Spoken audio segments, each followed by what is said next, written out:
Hello everyone, this is Crota giving you game 2 of a replay or a match between Jeromeoh and HeadofState here on Lost Temple. Had to make sure trying to load this video was quite a while, so that equates to a long game. I hope you guys enjoyed long games, and hopefully I'm not spoiling anything for you. HeadofState spawning as the blue Protoss player over here at the 1 o'clock position. Meanwhile, we have Jeromeoh spawning at the 8 or 9 o'clock position as the red Zerg. So once again, Zerg versus Protoss on Lost Temple. Game 1 on Mutalisk was in fact very interesting, as banelings were used in order to try to break through a front door. However, the economic advantage that HeadofState was able to pull off somehow, limiting Jeromeoh to only 15 harvesters for much of the game, really put Jeromeoh behind, and ultimately wasn't able to macro up enough. Jeromeoh, however, even though he was not able to utilize his fast expansion and that front door nearly as well as he would have liked against Zerg, he was still able to get enough of that economic advantage and then use enough sentries and force fields in order to push back this attack. We'll see if this is going to be a repeat of that previous game. I'm expecting obviously a longer game, so perhaps we'll see higher tier units. HeadofState and now once again gonna go ahead and try to do that front door walk around.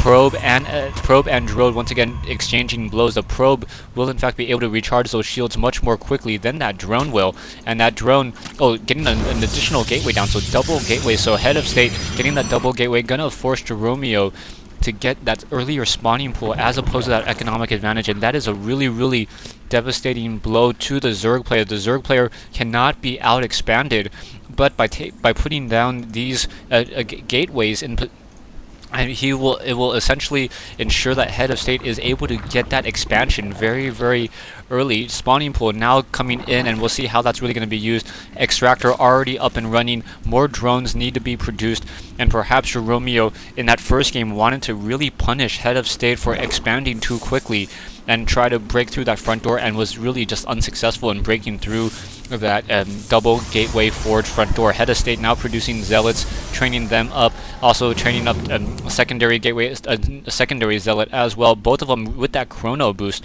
So that chrono boost, no additional charges left on HeadofState's main nexus, no assimilators yet. Not too surprising, as he wants to be able to produce as many zealots as he possibly can. Now getting that forge in position, so perhaps the Zerglings will in fact be able to do a run by, but it's going to be in fact a very dangerous run by if they want to really come into their own. Coming back over here, zealots waiting for their brothers, so a band of 3 going to go ahead and head up into this. Zerglings, however, 7 Zerglings ready to be the counter, as there is a single queen in position. As long as Jeromeoh does not lose this queen like he did in that first battle, this game can look much better. One zealot going to get taken down. That queen already down to 37 hit points, and that queen able to back away. Zealot trying to take down that queen, not going to really work out, and down it goes. So the queen doing a very good job staying alive. Going to go ahead and spawn larva once again. Wait for it. There it goes. Spawn larva once again as those roaches and Zerglings once again on the move. Forge photon cannon is now up and running, or photon cannon is now being warped in, and not sure how if that will in fact be up in time. And no, those Zerglings be able to just run by. Now trying to take down. Why are they taking down that photon cannon when there is in fact a really easy pylon there for the taking? And those roaches not coming in right now, going after that pylon as well. Zerglings coming in, not trying to focus down that one last single zealot, but that photon cannon will in fact be up in time, able to just push those units back. Perhaps they're going to be able to take down that photon cannon, not quite sure. The second photon cannon now being warped in as well, so that is not going to really work out. So bad timing, bad positioning. HeadofState with that single pylon there should have tried just focus down that one zealot and then try to finish that off. Still focusing on that photon cannon, so one photon cannon still able to deal a fair amount of damage, and now perhaps focus that back photon cannon as well. That photon cannon on that rear should still be just slightly within range of those roaches, and now well, photon cannon able to get a quick kill. No, quick 2 kills off of that, and now more roaches going to be just pressuring this front door.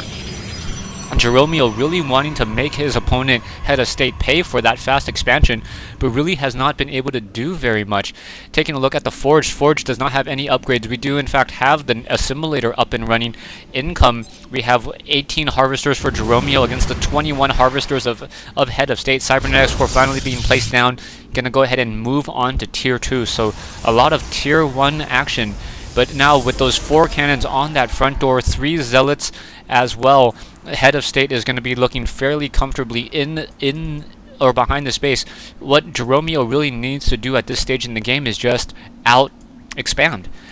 Once a Protoss player tries to wall himself up into this position, as long as a Zerg player consistently gets expansions as well, there's really not much he needs to worry about, as he's going to be able to move around much more quickly. Also, with the addition of the Nidus network, the Nidus network allows reinforcements to be deployed very, very easily anywhere around the map. So that is also a definite possibility. Hatchery now am going to be turning into Tier 2 layer, as those roaches and that single overlord overhead. Taking a look at the armies, 35 over 42 against 36 over 44.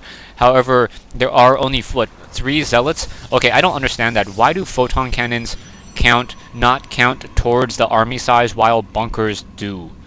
That is my question to Blizzard. If anyone knows anyone at Blizzard, please let me know. I'm pretty sure that bunkers count towards that. Taking back over here, we now have quadruple gateways being warped in, and with the Overlords able to just offer sight onto that higher ground, and that photon cannon is in fact going to be completed and destroyed. So those 100 minerals lost from the Head of the State.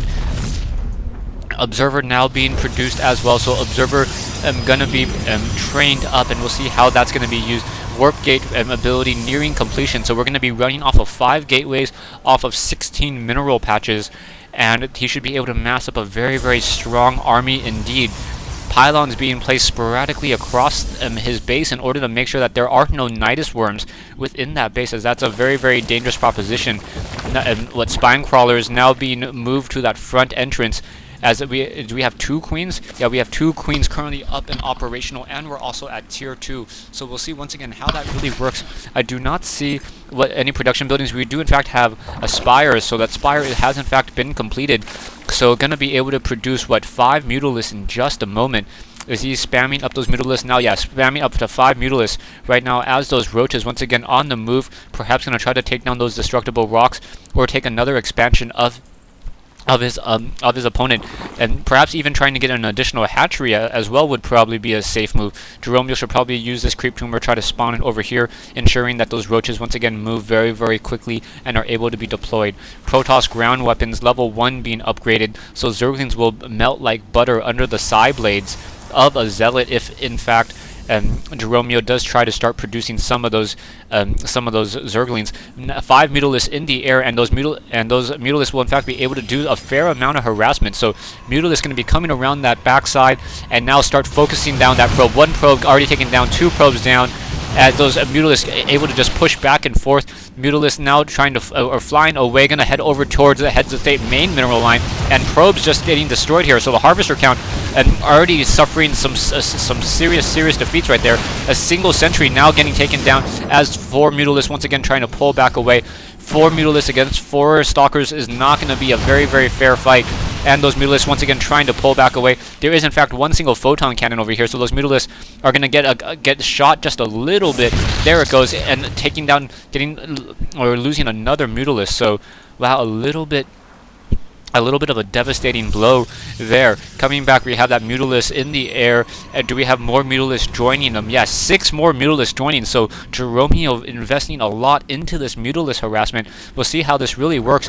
2 spine crawlers on that front door, and now an evolution chamber being built as well. So wow, is that 9 Mutalisks currently being controlled?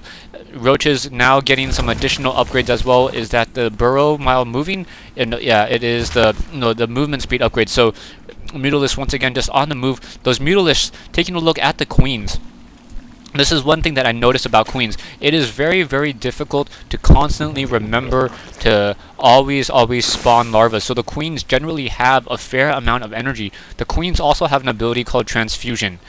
Transfusion instantly heals any unit or building for 125 hit points. In comes these Mutalisk able to take down one of those probes, but really not able to do much else. Now trying to take down this last Stalker.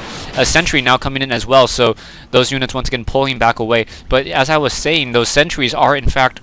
those Queens are in fact able to heal up those Mutalisks fairly easily. Stay tuned for part 2 of this replay.